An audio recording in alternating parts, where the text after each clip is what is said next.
Hello नमस्कार बच्चों, आज की इस वीडियो में हम बात करने वाले हैं क्लास 12th के इम्पॉर्टेंट सब्जेक्टिव क्वेश्चन आंसर के बारे में, जो कि आपके फाइनल एग्ज़ाम के लिए 2024 के लिए जो है काफ़ी ज़्यादा इम्पॉर्टेंट हो जाते हैं। तो इसमें जो है आपको सभी इम्पॉर्टेंट क्वेश्चन को जो है कराया जाएगा, सभी चैप्टर वाइज आपको क्वेश्चन को कराया जाएगा और उस सभी चैप्टर वाइज क्वेश्चन को कराने के बाद जो है मैं आपको एक 20 से लेकर 1 घंटे के वीडियो में 20 मिनट से लेकर 1 घंटे के वीडियो में मैं आपको ऐसा एक रामबाण चीज़ आपको दे दूंगा जिससे कि आपको ये पता चल जाएगा कि एग्ज़ाम में डिट्टो कौन सा क्वेश्चन आने वाला है। उस तरह से आप अपनी तैयारी को और भी ज़्यादा बेटर कर सकते हैं। लेकिन अभी जो है आप जो इसको अगर आप अच्छे से देखते हैं तो आप जो है उसको भी अच्छे से आप तैयारी कर पाएंगे। लेकिन अगर आप हमारे इस मैराथन में अगर आप हमारे साथ नहीं रह पाएंगे तो आपको जो है उस वीडियो को देखने में काफ़ी ज़्यादा दिक्कत आएंगी, जो कि मैं एग्ज़ाम से 10 दिन पहले डालूंगा आप सभी दोस्तों के लिए। तो दोस्तों, मैं आप सभी के लिए ये वीडियो लाया हूँ जिसमें कि आपको साथ में इसका PDF भी जो है मैं अपने टेलीग्राम पर प्रोवाइड कर दूँगा, टेलीग्राम लिंक पर, जैसा कि मैं हमेशा की तरह आपको प्रोवाइड करता आ रहा हूँ। और बात करूँ तो ये चैप्टर नंबर 1 का जो है इम्पॉर्टेंट सब्जेक्टिव क्वेश्चन आंसर जो है ये होने वाला है हमारा। तो चलिए वीडियो को ज़्यादा देर ना करते हुए वीडियो को स्टार्ट करते हैं और अपनी पढ़ाई में 4 चांद लगा देते हैं। चलिए, तो ये हमारा अति लघु उत्तरीय प्रश्न जो है हमारा होने वाला है, जिसमें कि मैं आपको आज पढ़ाने वाला हूँ अति लघु उत्तरीय प्रश्न के बारे में, जो कि इम्पॉर्टेंट क्वेश्चन आंसर होने वाले हैं। जैसा कि मैंने आपको पहले ही बता दिया है, इम्पॉर्टेंट क्वेश्चन आंसर जो है ये हमारे होने वाले हैं। ठीक है, चलिए, पहला हमारा क्वेश्चन है, मानव भूगोल के उद्भव कब भौगोलिक अध्ययन की एक जो है विशेष शाखा के रूप में हुआ। यानी मानव भूगोल का जो उद्भव है वो कब जो है एक भौगोलिक अध्ययन की एक विशेष शाखा के रूप में हुआ है। इसका पहला नंबर हमारा आंसर है, यानी कि इस पहले नंबर क्वेश्चन का हमारा आंसर है 19वीं शताब्दी के उत्तरार्ध में 1859, यानी 19वीं शताब्दी के उत्तरार्ध यानी 19वीं शताब्दी से पहले, यानी 19वीं शताब्दी जो चल रही होती है उसमें जो मैं आपको शताब्दी का मतलब बता दूं तो आपको जो शताब्दी जो है, जैसे कि अगर हम मान के चलिए हम 19वीं शताब्दी की अगर हम बात करें तो हमारा 19वीं शताब्दी जो है 1800 से लेकर ये जो हमारा है 1899 तक जो है हमारा ये 19वीं शताब्दी माना जाता है। ठीक है बच्चों, और 1899 के जैसे ही हम 1900 में जाते हैं तो ये 20वीं शताब्दी हो जाता है। और जैसा कि मैं आपको बता दूँ, अभी जो हम वर्तमान में जो 2023 चल रहा है, यानी कि ये जो हमारा है 20वीं शताब्दी नहीं है, ऐसा मत सोचिएगा ये कि 20वीं शताब्दी है। ये 2000 से लेकर 2099 तक ये हमारी 21वीं शताब्दी में हम जो जी रहे हैं। ठीक है बच्चों, तो ये हमारा जो है 1859 यानी कि उत्तरार्ध, तो आप इसमें कंफ्यूज नहीं होइएगा। 19वीं शताब्दी के उत्तरार्ध में 1859 में चार्ल्स डार्विन की पुस्तक ऑरिजिन ऑफ स्पीसीज के प्रकाशित होने पर उसमें जो है प्रेरणा लेकर जो है भौगोलिक अध्ययन की एक विशिष्ट शाखा के रूप में मानव भूगोल का जो है विकास हुआ। तो कैसे विकास हुआ इसके बारे में मैंने आपको बताया कि मानव भूगोल की विशिष्ट शाखा के रूप में जो है इसका विकास हुआ, अध्ययन के रूप में इसका विकास हुआ। बात करें सेकंड नंबर क्वेश्चन की, तो सेकंड नंबर क्वेश्चन है कि मानव भूगोल की कल्याणपरक विचारधारा की 3 प्रमुख विशेषता लिखी है। यानी मानव भूगोल की कल्याणपरक जो विचारधारा है उसकी 3 मुख्य जो है विशेषता को आप इसमें बताने का प्रयास करिए। आंसर है, कल्याणपरक विचारधारा की 3 विशेषता निम्नलिखित है। पहला है, इस विचारधारा में निर्धनता, प्रादेशिक असमानताएं तथा अभावों जैसे विषय व नागरिक यानी नगरीय जो अस्लम यानी जो झुग्गी झोपड़ी होते हैं आदि सम्मिलित किए जाते हैं। पहला नंबर हमारा मतलब कि इसका टॉपिक हो जाएगा 2 नंबर क्वेश्चन का। दूसरा हमारा है, कौन, कहाँ, क्या और कैसे कल्याणपरक विचारधारा के मुख्य बिंदु हैं। ये हो जाएगा हमारा दूसरा नंबर टॉपिक हमारा इस क्वेश्चन का। और थर्ड है हमारा, यानी तीसरा नंबर है हमारा टॉपिक है, असमानता की समस्या पर विचार करने और समाधान ढूंढने के लिए इस विचार का जन्म हुआ है। किस विचार का जन्म हुआ है?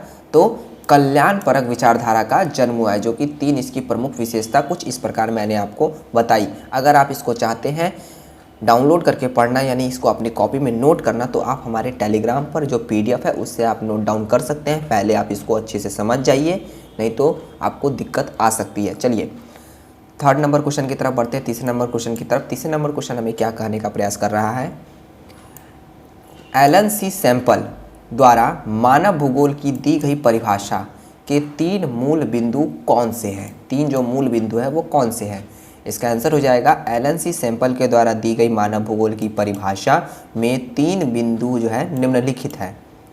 पहला है अस्थिर पृथ्वी। पृथ्वी जो है वो अस्थिर है, यानी हमेशा वो पृथ्वी जो है चल रही है। मानव के परिवर्तनशील संबंध, यानी मानव में जो है हमेशा परिवर्तन आते रहते हैं, इसलिए परिवर्तनशील संबंध, मानव के परिवर्तनशील संबंध, ये हमारा दूसरा हो जाएगा टॉपिक। तीसरा नंबर हमारा टॉपिक है भौतिक पर्यावरण, यानी हमारे जो वातावरण में जो है भौतिक पर्यावरण जो मौजूद है उसके बारे में बताया जा रहा है। यानी कि हमारा कुल मिलाकर इसमें कहा गया है कि जो एलन सी सैंपल के द्वारा दी गई मानव भूगोल की परिभाषा में 3 जो मुख्य बिंदु हैं वो है मानव भूगोल की परिभाषा के लिए, पहला है अस्थिर पृथ्वी, दूसरा है मानव के परिवर्तनशील संबंध और तीसरा है भौतिक पर्यावरण।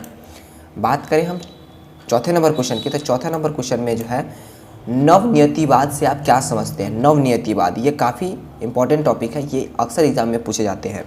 नवनियतिवाद से क्या अभिप्राय है, नवनियतिवाद से क्या अभिप्राय है। इसका आंसर है कि प्राकृतिक में मानव जो है मानव के विकास के भरपूर अवसर प्रदान किया, यानी प्राकृतिक जो है उन्होंने हमें जो है विकास के लिए भरपूर जो अवसर है वो हमें प्रदान किए हैं। मानव इसका एक सीमा तक उपयोग कर सकता है, इसलिए संभावनावाद की कई विद्वानों ने आलोचना भी की है। तो ग्राफिथ टेलर इस आलोचना द्वारा नवनियतिवाद की विचारधारा, ग्राफिथ टेलर जो है इस आलोचना द्वारा नवनियतिवाद की जो विचारधारा है उसे प्रस्तुत की है। उनके अनुसार एक भूगोलवेता जो है उनका कार्य परामर्शदाता का है, न कि प्रकृति की आलोचना करने का। उनका कहना है कि एक भूगोलवेता का कार्य जो है वह परामर्शदाता का है, यानी कि किसी को सलाह देने का है, ना कि उसकी आलोचना करने का। यह एक भूगोलवेता का कार्य है, ठीक है, जो कि मनुष्य न तो प्रकृति का दास है और ना ही उसका स्वामी। बहुत अच्छी बात है।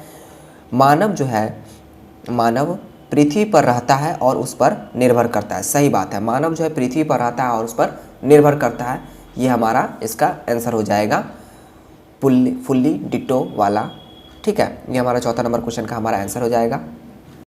नेक्स्ट हमारा क्वेश्चन है जो कि अति लघु उत्तरीय प्रश्न की तरफ से बताया गया है। इसमें भी हमने कुछ क्वेश्चन आंसर को जो है डिनोट करके आपके लिए प्रस्तुत करने का प्रयास किया है बहुत अच्छी तरह से। तो इसमें जो है हमारा पहला नंबर क्वेश्चन जो आपको देखने को मिलेगा, पहला नंबर क्वेश्चन है कि नियतिवाद और संभावनावाद में क्या अंतर है, यानी उस दोनों में क्या अंतर है उसको स्पष्ट करें। तो इसमें जो है तर्क वितर्क वाले जो क्वेश्चन है इसमें ज़्यादातर जो है क्वेश्चन जो है एग्जाम में देखने को मिलते हैं, क्योंकि इसमें तार्किक संगत जो है इसमें विद्वान होता है। तो इसे भी आप ध्यान में रखिएगा और अगर आप चाहें तो नोट डाउन भी कर लीजिएगा। पहला नंबर हमारा क्वेश्चन बोल रहा है कि नियतिवाद और संभावनावाद में अंतर। इसका आंसर हो जाएगा कि नियतिवाद, जिसको कि इंग्लिश में डिटरमाइंस बोलते हैं, और संभावनावाद यानी कि पॉसिबिलिटी इंग्लिश में बोलते हैं। तो नियतिवाद के कुछ तार्किक उसके मतलब दिए गए हैं और इसमें जो है संभावनावाद के कुछ तार्किक संबंध दिए गए हैं। तो इस दोनों को हम पढ़ते हैं।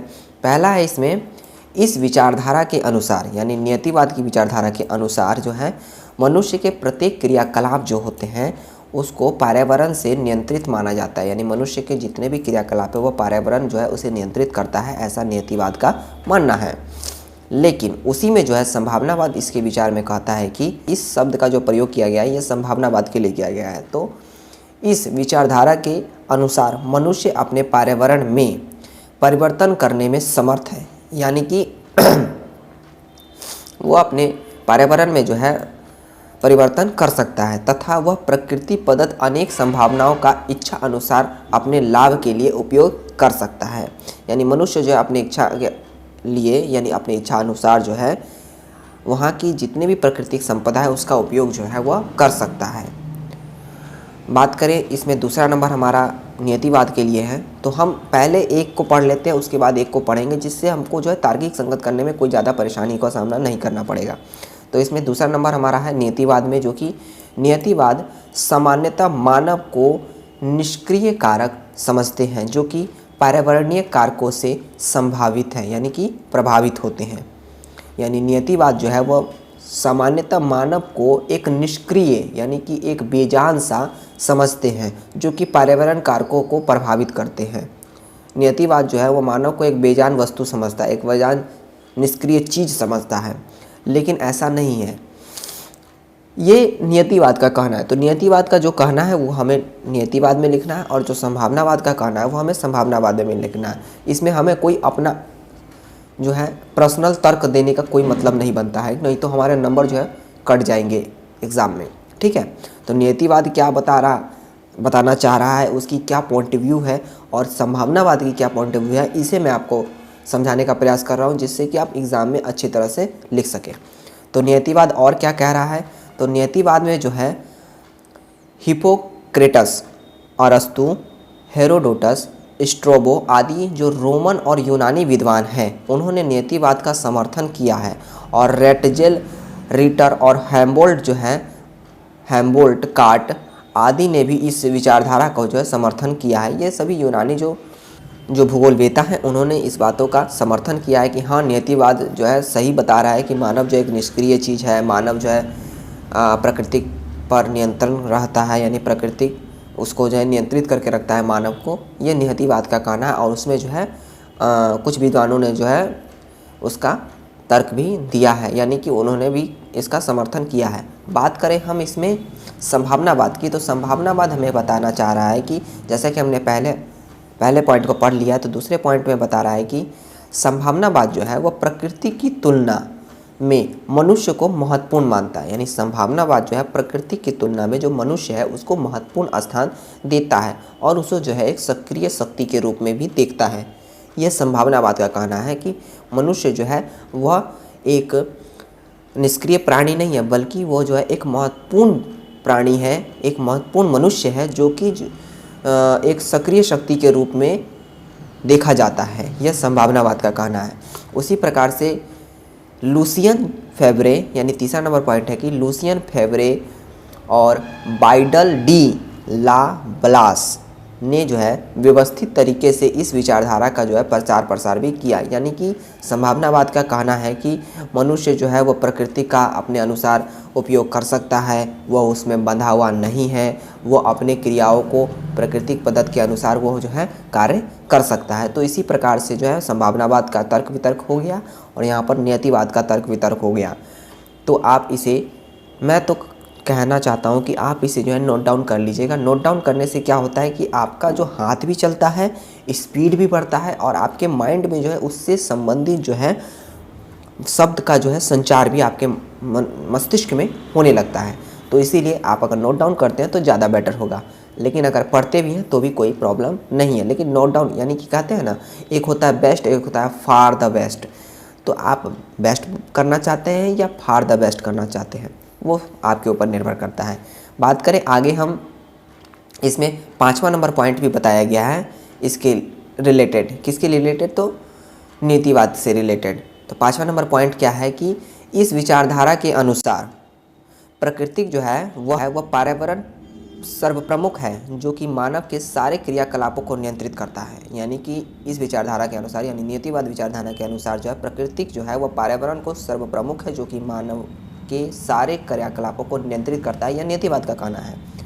लेकिन इधर हमें बताया जा रहा है यहाँ पर जो है ये संभावनावाद का कहना है कि विचारधारा के अनुसार, संभावनावाद विचारधारा के अनुसार, यानी इस विचारधारा के अनुसार जो है नियतिवाद का यह सिद्धांत है कि मनुष्य जो है वह प्रकृति का दास है, जो कि अस्वीकृत कर दिया गया है। यानी कि नियतिवाद जो है प्रकृति का दास है। नीतिवाद के अनुसार जो है मनुष्य जो है प्रकृति का दास है, ये अस्वीकृत कर दिया गया। यानी कि संभावनावाद ने जो है इसे पूर्ण रूप से खंडन किया है कि नहीं, नियतिवाद का अनुसार जो नियतिवाद कह रहा है कि प्रकृति का जो दास है मनुष्य, ऐसी कोई बात नहीं है। मनुष्य प्रकृति का दास नहीं है, बल्कि मनुष्य जो है अपने इच्छा के अनुसार जो है प्रकृति का उपयोग कर सकता है। इसमें कोई भी संशय की बात नहीं है, ये हमें संभावनावाद जो है बताते हैं। तो इसमें कुल मिलाकर मैंने आपको 4 पॉइंट करवा दिए हैं जो कि इंपॉर्टेंट पॉइंट थे, उसी को मैंने इसमें नोट डाउन किया है। आप इसे serial wise 1 2 3 point Roman number में आप नोट डाउन कर सकते हैं। नेक्स्ट हमारा क्वेश्चन है 2 नंबर क्वेश्चन है लघुत्तरीय प्रश्न का। लघुत्तरीय प्रश्न का 2 नंबर हमारा क्वेश्चन है, जिसमें कि प्रत्यक्षवाद और मानवतावाद में अंतर बताइए, यानी प्रत्यक्षवाद और मानवतावाद में क्या अंतर है उसे जो है बताया गया है। इसका आंसर जो हो जाएगा वह प्रत्यक्षवाद और मानवतावाद में अंतर। प्रत्यक्षवाद को हम इंग्लिश में पॉसिबिलिज्म कहते हैं और मानवतावाद को इंग्लिश में हम ह्यूमनिज्म कहते हैं। तो प्रत्यक्षवाद का क्या कहना और मानवतावाद का क्या कहना, इसे जो है मैं आपको तार्किक संगत करते हुए चलूँगा, जिससे कि आपको थोड़ा मोड़ा जो है समझने में जो भी प्रॉब्लम आती होगी वो भी आपको क्लियर हो जाएगी। पहला नंबर जो है प्रत्यक्षवाद कह रहा है कि इस विचारधारा में मात्रात्मक विधियों के प्रयोग पर अधिक बल दिया गया है ताकि विभिन्न कारकों के जो भौगोलिक स्वरूप है उसके अध्ययन के समय विश्लेषण को जो है अधिक वस्तुनिष्ठ बनाया जा सके।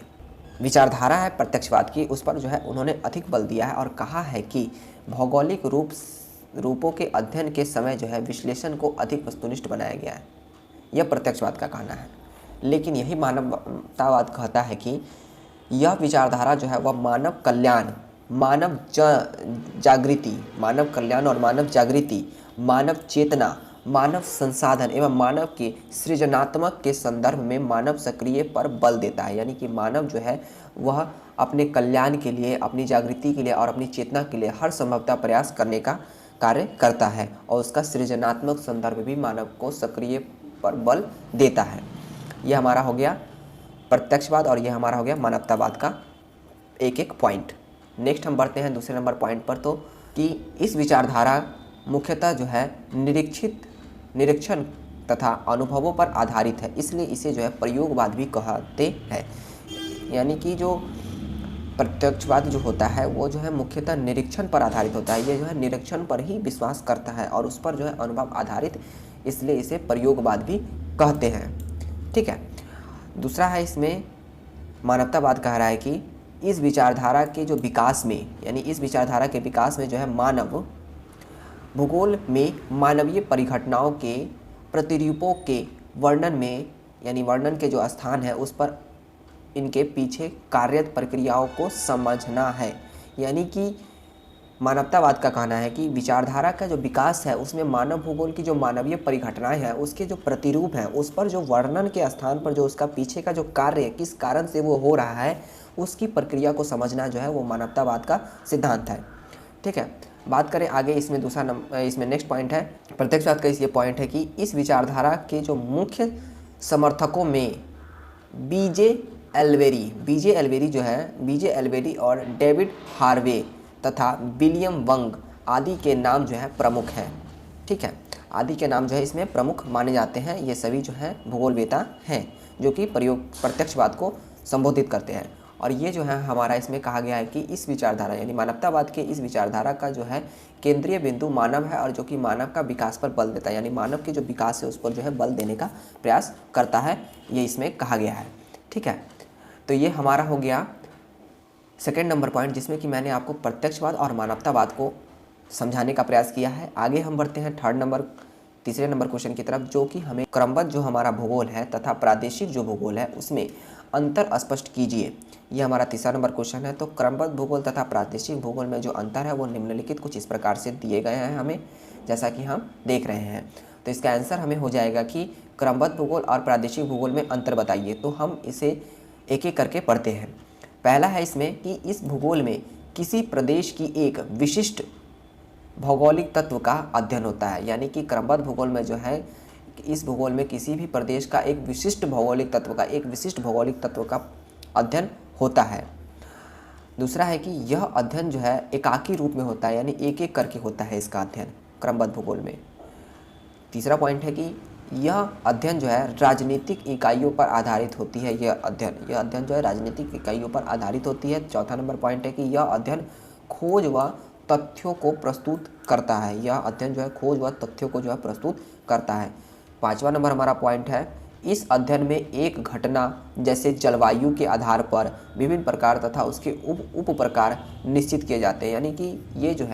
यानी कि ये हमारा क्रमबद्ध भूगोल जो है वो क्रमिक रूप से अपने कार्य को मतलब करने का प्रयास करता है, जिसमें कि अगर वो जलवायु के बारे में पढ़ रहा है तो जलवायु जहाँ तक भी जलवायु का क्षेत्र फैला हुआ है, जहाँ भी जलवायु है उस पूरे जलवायु को जो है अध्ययन करता है, जो हमारा क्रमबद्ध भूगोल है।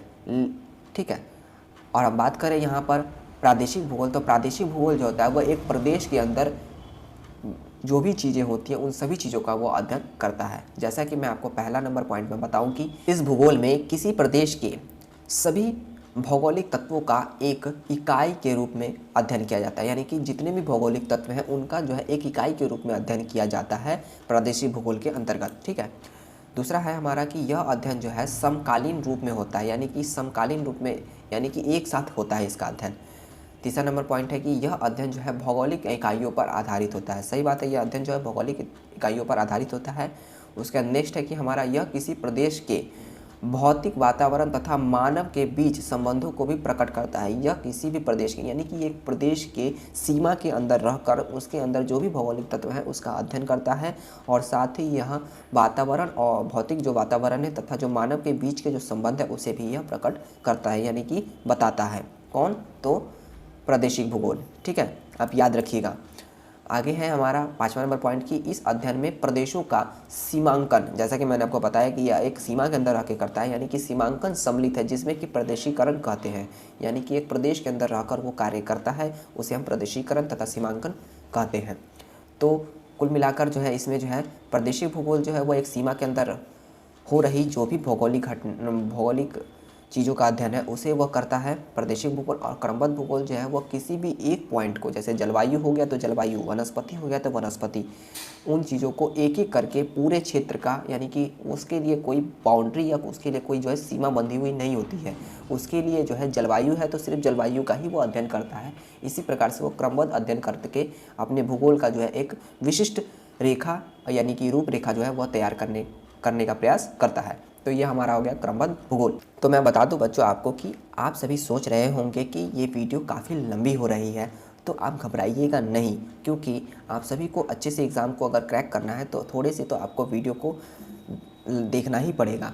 लेकिन अगर आपको वीडियो अगर स्पीड में अगर देखने का आपको आदत है तो आप इस वीडियो को स्पीड फॉरवर्ड करके, फास्ट फॉरवर्ड करके आप देख सकते हैं, जिससे आपको कम समय में अच्छी तैयारी भी हो सकती है अगर आप उसमें सक्षम है तो। चलिए नेक्स्ट हमारा क्वेश्चन और बच चुका है, जो कि चौथा नंबर क्वेश्चन है, जिसमें कि मानव भूगोल की कल्याणपरक विचारधारा और मानवतावादी विचारधारा से किस प्रकार भिन्न है, इन दोनों के बीच जो है मुख्य अंतर को स्पष्ट कीजिए।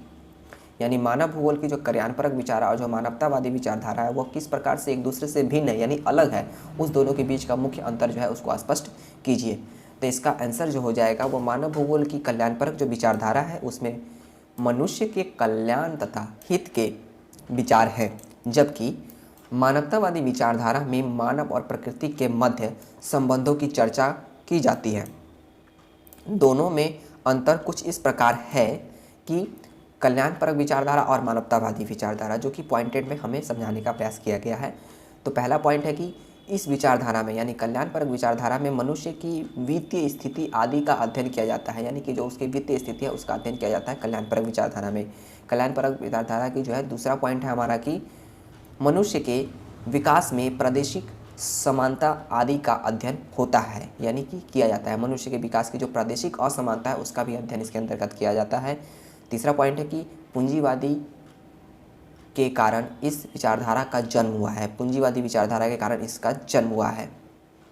और चौथा नंबर पॉइंट है कि कौन कहाँ क्या पाता है और कैसे, यह कल्याणपरक विचारधारा का मूल बिंदु माना जाता है। ये हमारा हो गया कल्याणपरक विचारधारा के बारे में बातें। और हम अब करते हैं यहाँ पर मानवतावादी विचारधारा के बारे में बात, जिसमें कि पहला पॉइंट है कि मानवतावादी विचारधारा में मानव जागृति, मानव साधन तथा मानव चेतना आदि के संदर्भ में मनुष्य की जो है केंद्रीय एवं क्रियाशील भूमि पर बल दिया जाता है। ठीक है, केंद्रीय एवं क्रियाशील भूमि पर जो है बल दिया जाता है। दूसरा पॉइंट है कि यह विचारधारा स्वयं मनुष्य पर केंद्रीय है, यह विचारधारा जो है स्वयं मनुष्य पर केंद्रीय होती है। तीसरा पॉइंट है कि इस विचारधारा के विन्यास में मानव भूगोल में मानवीय परिघटनाओं के प्रतिरूपों के वर्णन के साधन पर इसके पीछे जो है कार्य प्रक्रिया को समझना है। यानी कि मानव भूगोल के अंतर्गत जो है इसमें, यानी कि ये जो हमें बताने का प्रयास कर रहा है मानवतावादी विचारधारा में जो मानव भूगोल होते हैं उसके अंतर्गत जो है मानव भूगोल की जो मानवीय परिघटना है और जो उसके प्रतिरूप है उसका जो वर्णन और उसके पीछे की क्या कार्य प्रक्रिया है उसको समझना जो है इसका मुख्य मतलब होता है। चौथा नंबर पॉइंट है मानवतावाद जो है वह मानव भूगोल में जोड़ी गई नई विचारधारा है जिसका संबंध मानव के कल्याण से होता है, जिसको कि स्थानिक प्रतिरूप से भी हम जानते हैं। ठीक है, तो ये हमारा हो गया। तो दोस्तों मैंने आपको लघु उत्तरीय प्रश्न में जो है चौथा नंबर क्वेश्चन को जो है वो भी मैंने आपको कंप्लीट करवा दिया। तो आज की इस वीडियो में मैंने आपको लघु और अति लघु उत्तरीय प्रश्न को पूरी तरह से कंप्लीट करवा दिया है, जिसमें कि 4 प्रश्न आपको अति लघु उत्तरीय प्रश्न में थे और 4 प्रश्न आपको लघु उत्तरीय प्रश्न में थे। तो आपको मैं आशा करता हूं कि सभी वीडियो में बताई गई बातों को आप स्पष्ट रूप से समझ चुके होंगे। और मैं आपको एक और बात बता दूं कि एक बात आपको मन में जो है शंका हो रही होंगी कि यहाँ पर ये जो पूंजीवादी शब्द है या और भी जैसे समाजवादी शब्द या अनेक प्रकार के जो कठिन शब्द होते हैं उसे हम कैसे समझें, उसका मतलब क्या होता है, आखिर उसकी परिभाषा क्या होती है, या जो भी उसका अर्थ होता है उसे समझाएं प्लीज़। आपका ये रिक्वेस्ट होगा या आप ऐसा सोचते होंगे। तो मैं आपको बता दूं कि मैं आपको जो है इस पॉइंट के लिए भी जो है मैं आपको वीडियो बना के एक अलग से बता दूंगा, जिसमें कि आपको जो भी कठिन वर्ड्स होते हैं आप सभी स्टूडेंट के लिए उन सभी को आपको मैं उसमें क्लियर कर दूंगा और आपको अच्छे से उसमें बताने का प्रयास करूंगा कि इस कठिन वर्ड का मतलब क्या होता है, उसका अर्थ क्या होता है। तो आज की इस वीडियो में मैंने आपको कुल मिलाकर जो है अति लघु उत्तरीय और लघु उत्तरीय प्रश्न जो है चैप्टर नंबर 1 के ज्योग्राफी क्वेश्चन आंसर में मैंने आपको करा दिया है। तो आई होप आपको जो क्वेश्चन आंसर बहुत ही अच्छी तरह से समझ में आया होगा। तो हम मिलते हैं इसी प्रकार की नेक्स्ट वीडियो में, तब तक के लिए आप खुश रहिए। जय हिंद।